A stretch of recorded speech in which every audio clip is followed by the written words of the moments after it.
अरे और पॉइंटर्स पर। देखो जैसे जैसे हम टॉपिक्स पढ़ते जाएंगे उन्हीं पर बेस्ड हम क्वेश्चंस भी सॉल्व करेंगे जो कि गेट एग्जाम या नेट एग्जाम में पूछे गए हैं, ठीक है। तो ये जो क्वेश्चन है ये बेस्ड है हमारा अरे और पॉइंटर्स पर बेस्ड है। अरे और पॉइंटर्स हम अच्छी तरह से समझ चुके हैं। तो क्वेश्चन क्या है, यहाँ पे हमें दे रखा है इंट एक्स और यहाँ पर अरे डिक्लेयर कर रखा है जिसको इनिशियलाइज भी कर रखा है। तो पहले इस स्टेटमेंट के जस्ट बाद क्या होगा वो हम देखते हैं। तो पहले ये एक्स एक इंटीजर जिसको 4 बाइट्स मिल जाएंगी। इसके बाद में यहाँ पे क्या है, जेड एक अरे क्रिएट हुआ है और जिसकी साइज क्या है, जिसमें हमने क्या है दो इंटीजर्स को, दो एलिमेंट को क्या किया है, स्टोर किया है, ठीक है। तो ये हमारा हो जाएगा 0th लोकेशन पे क्या स्टोर होगा, 10 स्टोर होगा और फर्स्ट लोकेशन पे क्या स्टोर होगा, 11 स्टोर होगा। ये क्या है हमारा z नाम का अरे है, ओके।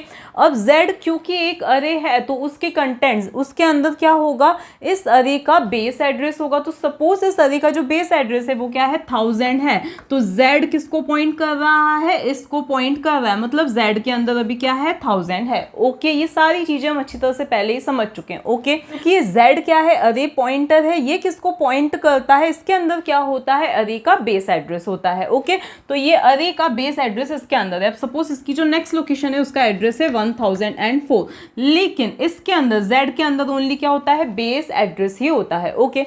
इसके बाद अब ये नेक्स्ट स्टेटमेंट है जहां पे हमने पॉइंटर डिक्लेयर किया है। इंटीजर टाइप का पॉइंटर है, मतलब वो इंटीजर को ही पॉइंट कर सकता है, ओके।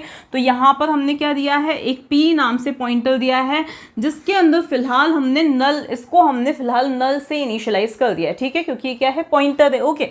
इसके बाद यहाँ पे हमने क्या लिखा है, p is equals to address of x, मतलब p के अंदर क्या आ जाएगा, x का एड्रेस। अब सपोज x जो है उसका एड्रेस क्या है, 500 है, क्या है, x का एड्रेस 500 है, तो p के अंदर क्या आ जाएगा, 500 आ जाएगा, ओके।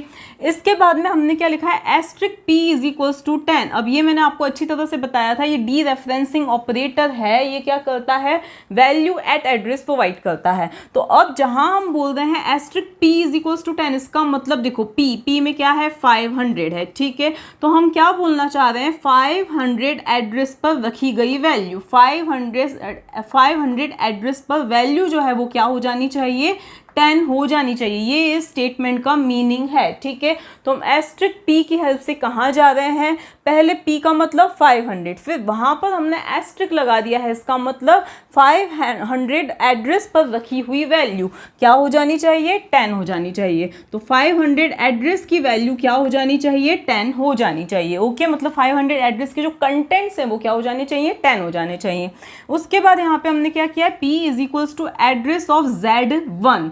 अब यहां ध्यान से देखना, z ये है अरे, ठीक है, z की फर्स्ट लोकेशन कौन सी है, ये है। अब यहाँ पे हमने एड्रेस ऑफ ऑपरेटर लगाया है, इसका मतलब क्या है कि इस फर्स्ट लोकेशन का एड्रेस जो कि क्या है, 1004 है, वो किसके अंदर आ जाएगा, p के अंदर आ जाएगा। तो p के अंदर अब क्या आ जाएगा, 1004 आ जाएगा। देखो जब हमने p को डिक्लेयर किया था तो उसको नल से इनिशियलाइज किया था, उसके बाद हमने उसके अंदर x का एड्रेस डाल दिया था जो कि एक इंटीजर है तो वैलिड है।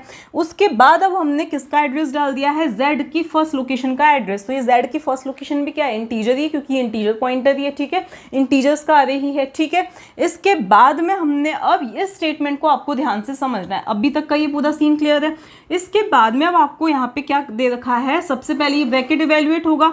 यहाँ पर हम क्या बोल रहे हैं, एड्रेस ऑफ z0, z की 0th लोकेशन का एड्रेस क्या है, 1000, ठीक है। 1000 में हम 1 को प्लस कर रहे हैं तो रिजल्ट क्या आएगा, 1001 नहीं, रिजल्ट क्या आएगा, क्योंकि ये क्या है, इंटीजर पॉइंटर है, ठीक है। तो 1000 में हम 1 को प्लस करेंगे, मतलब हम क्या बोल रहे हैं, 1000 के बाद नेक्स्ट लोकेशन। इस पर मैं बहुत सारे वीडियोस में अच्छी तरह से एक्सप्लेन कर चुकी हूँ, पॉइंटर अरिथमेटिक में भी बता चुकी हूँ, ओके। तो अब 1000 के बाद जो नेक्स्ट लोकेशन, हम एक लोकेशन आगे बढ़ना चाह रहे हैं, 1000 के बाद हम एक लोकेशन आगे बढ़ना चाह रहे हैं, मतलब 1004, ओके। तो यहाँ तक का रिजल्ट देखो, इस चीज तक का जो रिजल्ट आया है वो क्या आया है, हमारा 1004 आया है, क्या आया है, 1004 आया है। अब हम क्या बोल रहे हैं, 1004 एड्रेस की वैल्यू, 1004 एड्रेस की वैल्यू, 1004 एड्रेस की वैल्यू क्या है, 11 है, ठीक है। 1004 एड्रेस पर रखी वैल्यू क्या है, 11 है। तो यहाँ तक का रिजल्ट क्या आया है, 11 आया है, ठीक है। अब हमने यहाँ पे क्या लिखा है, प्लस इज इक्वल्स टू 3। अब ये हमारा शॉर्ट हैंड ऑपरेटर है। जैसे अगर हमने लिखा है a plus is equals to 3, मतलब हम क्या कहना चाह रहे हैं, a is equals to a plus 3 कहना चाह रहे हैं।